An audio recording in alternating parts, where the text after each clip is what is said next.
بالله من الشيطان الرجيم. بسم الله الرحمن الرحيم. ادع إلى سبيل ربك بالحكمة والموعظة الحسنة وجادلهم بالتي هي أحسن إن ربك هو أعلم بمن ضل عن سبيله وهو أعلم بالمهتدين. صدق الله العظيم. اپنے رب کی راہ کی طرف حکمت اور موعظہ حسنہ کے ذریعے بلائیے اور ان سے ایسے طریقے پر بحث کیجیے جو اچھا طریقہ ہو. بلا شبہ آپ کا رب ان کو خوب جاننے والا ہے جو اس کی راہ سے بھٹک گئے، اور وہ ان کو خوب جانتا ہے جو ہدایت کی راہ پر چلنے والے ہیں. اس آیت میں دعوت الی اللہ کا طریقہ بتایا ہے. ارشاد فرمایا ادعو الی سبیل ربک بالحکمہ، آپ اپنے رب کی طرف حکمت کے ذریعے سے بلائیے، والموعظۃ الحسنہ، اور موعظہ حسنہ کے ذریعے، وجادلہم باللتی ہی احسن، اور ان سے ایسے طریقے پر بحث کیجیے جو بہت اچھا طریقہ ہو. اس میں 3 چیزوں کی رعایت رکھنے کا حکم فرمایا.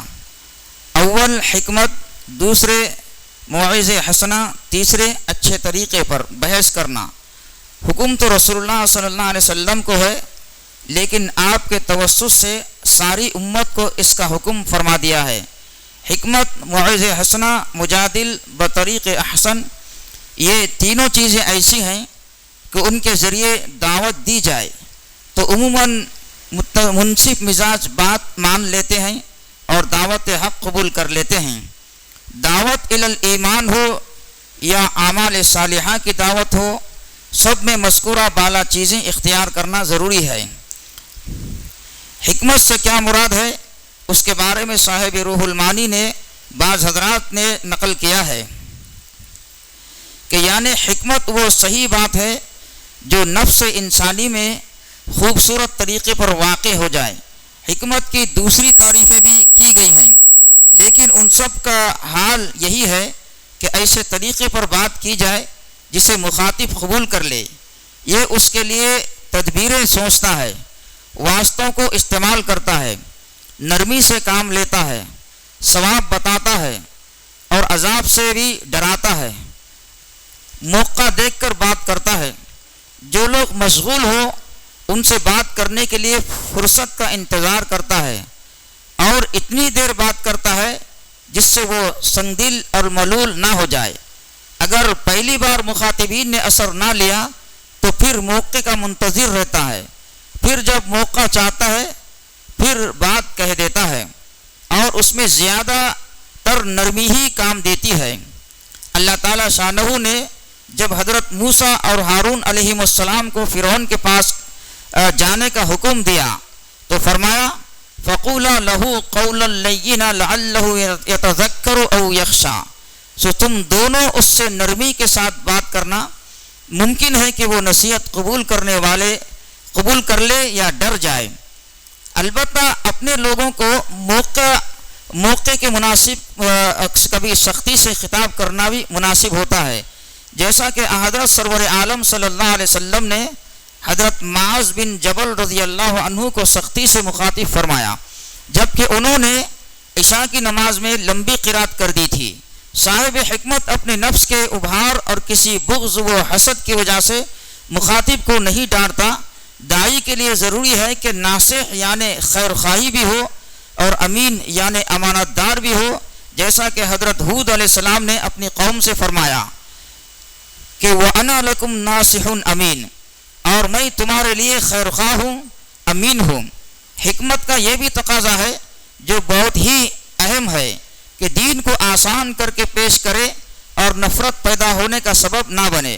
حضرت انس رضی اللہ عنہ سے روایت ہے کہ رسول اللہ صلی اللہ علیہ وسلم نے ارشاد فرمایا کہ آسانی کے ساتھ بات کرو اور سختی سے پیش نہ آؤ، اور بشارت دو، نفرت نہ لاؤ.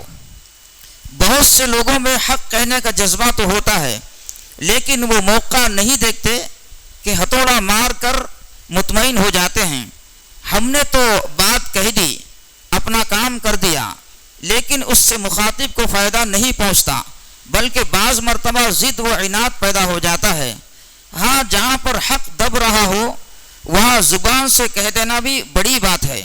ایسے موقع پر حکمت کا تقاضا یہی ہوتا ہے کہ حق کلمہ کہہ دیا جائے، اسی کو فرمایا ہے۔ سب سے زیادہ فضیلت والا جہاد اس شخص کا جہاد ہے جس نے ظالم بادشاہ کے سامنے حق کلمہ کہہ دیا۔ حکومت کی باتوں میں سے یہ بھی ہے کہ حکمت کی باتوں میں سے یہ بھی ہے کہ بات کہنے میں اس کا لحاظ رکھا جائے کہ سننے والے ملول اور تنگ دل نہ ہو۔ حضرت عبداللہ بن مسعود رضی اللہ عنہ ہر جمعرات کو لوگوں کے سامنے بیان کیا کرتے تھے۔ ایک شخص نے کہا کہ اگر آپ روزانہ بیان فرمایا کرتے تو اچھا ہوتا۔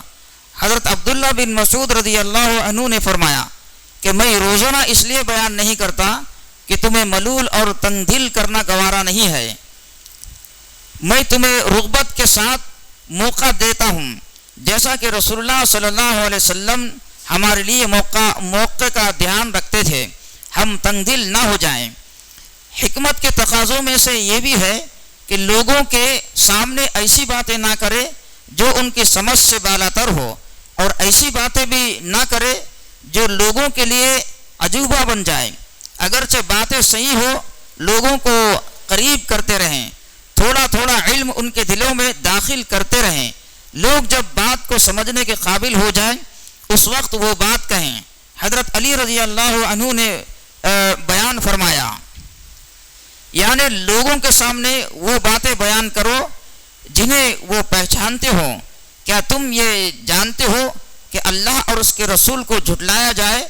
مطلب یہ ہے کہ بات تو تم صحیح پیش کرو گے لیکن مخاطبین کی سمجھ سے بالاتر ہوگی، تو وہ کہیں گے ایسا نہیں ہے، یا یوں کہیں گے ایسا نہیں ہو سکتا۔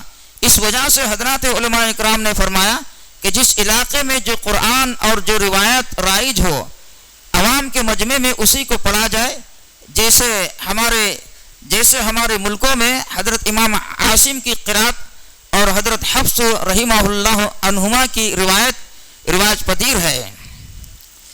کوئی کلمہ کسی دوسری قرات کا پڑھ دیا جائے تو حاضرین کہیں گے کہ اس نے قرآن کو غلط پڑھ دیا، اور اس تکذیب کا سبب وہ قاری ہی بنے گا جس نے کسی دوسری قرات کے مطابق تلاوت کر دی۔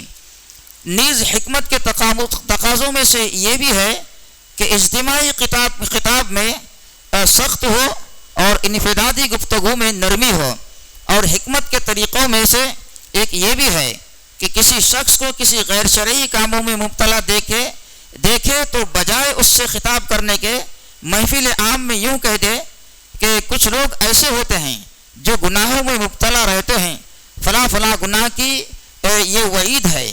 اس طرح سے ہر وہ شخص متنبہ ہو جائے گا جو اس گناہ میں مبتلا ہوگا۔ رسول اللہ صلی اللہ علیہ وسلم بعض مرتبہ یوں بھی خطاب فرمایا کرتے تھے۔ لفظ حکمت بہت جامع لفظ ہے، اس کی جتنی بھی تشریح کی جائے کم ہے۔ اجمالی طور پر یہ سمجھ لیا جائے کہ جس فرد یا جس جماعت سے خطاب کرنا ہے ان سے اس طرح بات کی جائے کہ بات قبول کر لینا اقرب ہو، اور ایسا انداز اختیار کیا جائے جس سے وہ متوحش نہ ہو، داعی کے طریقہ کار کی وجہ سے نہ چڑھ جائے، نہ عناد پر کمر باندھ لے، مقصود حق قبول کرنا ہو، فطرت نفرت دلانا نہ ہو۔ جب کوئی شخص نیک نیتی سے اس مقصود کو لے کر آگے بڑھے گا تو خبر پہنچانے کے دو طریقے اس کے ذہن میں آئیں گے جو اسے کسی نے نہیں بتائے اور جو اس نے کتابوں میں نہیں پائے، اور واضح رہے کہ کسی فرد یا جماعت کو راہ حق پر لانے کے لیے خود گناہ کرنا حلال نہیں۔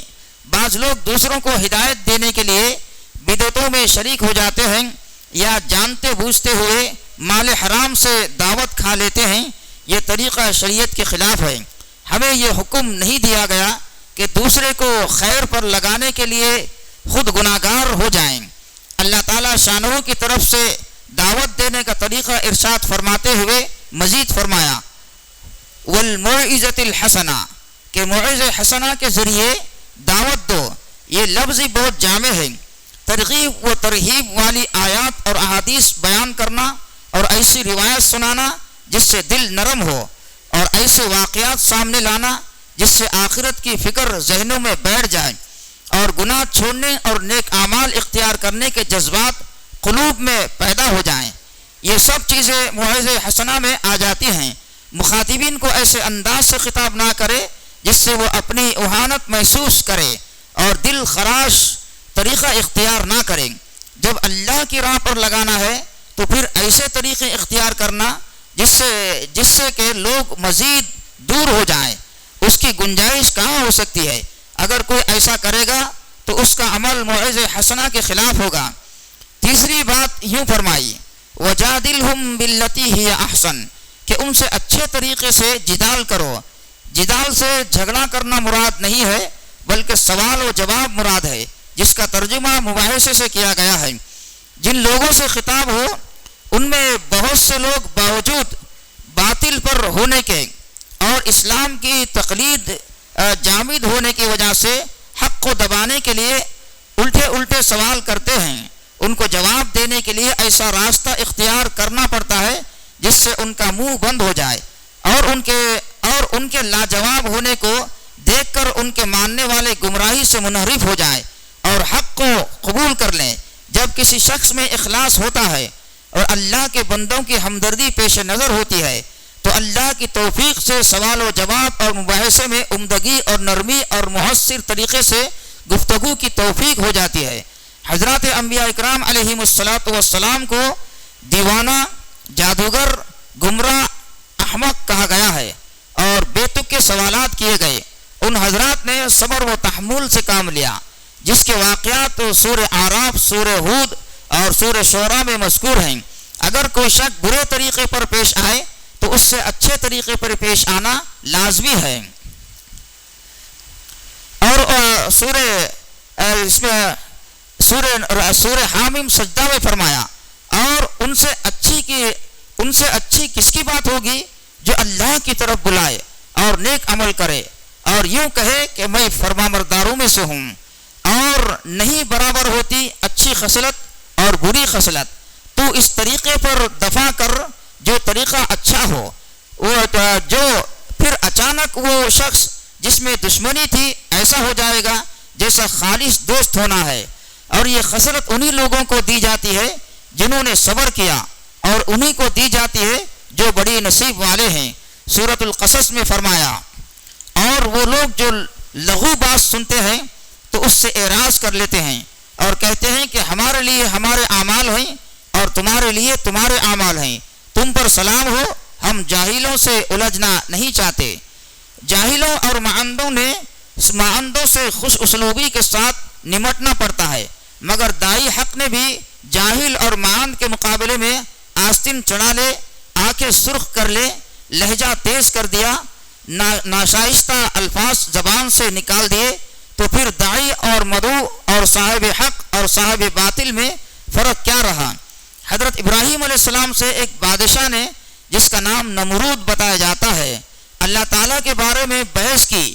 جب حضرت ابراہیم علیہ السلام نے ارشاد فرمایا ربی الذی یحیی و یمیت کہ میرا رب وہ ہے جو زندہ کرتا ہے اور موت دیتا ہے، اس پر اس نے جیل خانے سے 2 قیدی بلائے، ان میں سے ایک کو قتل کر دیا اور ایک کو رہا کر دیا اور کہنے لگا کہ میں بھی زندہ کرتا ہوں اور موت دیتا ہوں.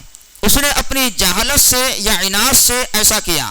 حضرت ابراہیم علیہ السلام نے زندہ کرنے اور موت دینے کے بارے میں بحث کرنے کے بجائے بات کا انداز بدل دیا اور فرمایا کہ میرا رب وہ ہے جو سورج کو مشرق سے لے کر آتا ہے تو اسے میرا رب سورج کو مشرق سے لے کر آتا ہے تو اسے مغرب سے لے کر آ. یہ سن کر وہ کافر حیران رہ گیا اور کوئی جواب نہ بن پڑا. اگر حضرت ابراہیم علیہ السلام زندہ کرنے اور موت دینے کا مفہوم متعین کرنے اور سمجھانے اور منوانے میں لگتے تو ممکن تھا کہ وہ جاہل کافر غلط فہمی میں پڑ جاتا اور گرمی میں ہی پہ پڑا رہتا اور خامخواہ جھک جھک کرتا. حضرت ابراہیم علیہ السلام نے بات کا انداز ایسا اختیار فرما لیا جس سے وہ کافر جلدی ہی خاموش ہو گیا. یہ واقعہ سورہ بقرہ میں مذکور ہے.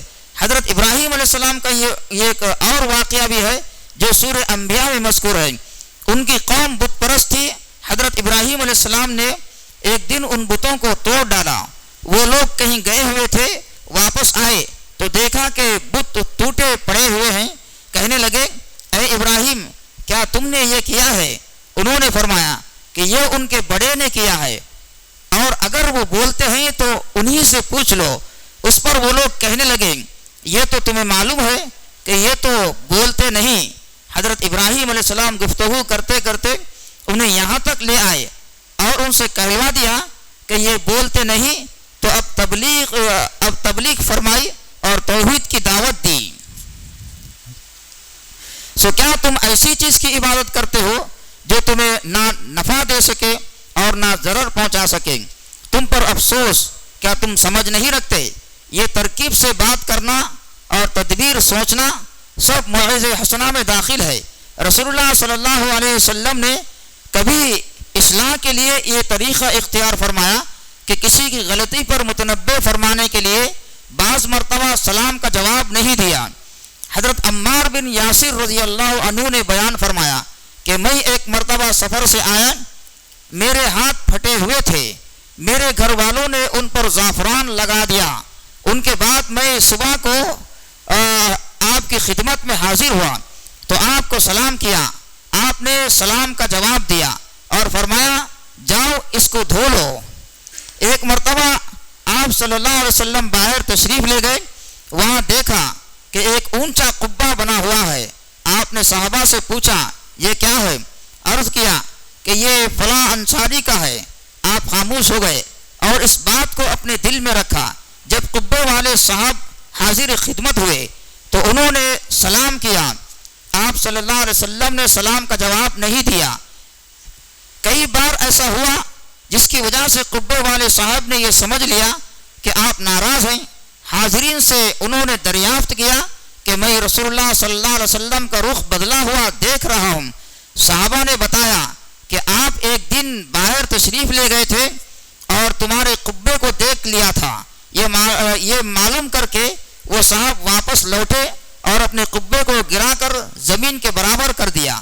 اب حضرات صحابہ کا ادب دیکھو کہ واپس آ کر یوں نہیں کہا کہ میں گرا دیا. پھر آپ کسی دن اس طرف تشریف لے گئے تو دیکھا کہ وہ نہیں ہے. دریافت فرمایا کہ وہ قبہ کا کیا ہوا؟